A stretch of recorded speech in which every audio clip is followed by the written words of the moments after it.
yes, families have always fought, but the combination, or the perfect storm, if you like, of certain factors is going to make claims just carry on and on and on. And one of them is the intergenerational wealth transfer. As you say, the amount of money passing is greater than ever in history. Never mind in the last 5-10 years. It's in history. This is the largest sum of money dropping from boomers and X's down to the next generation. So much so that people are now seeing it. And I think the biggest change for me is 1 in 3 people, there's a survey done by Legal & General, 1 in 3 people are now relying, not hoping or expecting, but relying on that generational wealth coming through, and then living their life on the basis of that landing.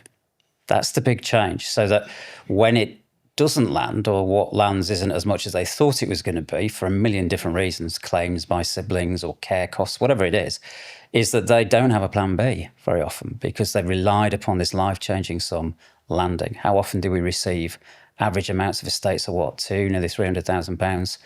People don't receive those kind of volumes of money in their lifetime. So when it doesn't arrive, claims arrive. And if you have a generation of people, maybe younger people, say our generation, millennials, that are not able to build wealth in traditional formats, like buying a house, they might look at it and go, that's when I do that, right? Yeah. And then when it comes down the line and it's not enough, they start scrapping with each other. Exactly basically. right. Because they don't have plan B. That same survey then asked the next obvious question, well, what are you going to do if you don't get it? And 1 in 4 said, I'd have to bring a claim.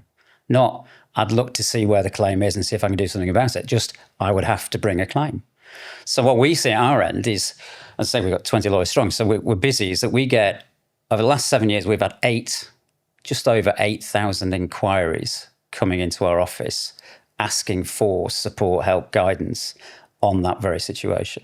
Are you seeing them increasing every year? Or is it? Yeah. So it's getting more. In fact, I read there was a report that came out on the sector just before Christmas that was saying that the number of law firms offering will writing provision has dropped for the first time in years. It's below 6,000 now, whereas the number of law firms now offering contentious probate services since COVID, so since 2020, has gone up 36%. So that will give you an idea that people are... Where the money's at. Where the money's at. Well, and being trite about it, nobody fights about an estate that's got no money in it. Yeah. So, but then most estates do have money in it. And is the solution a will?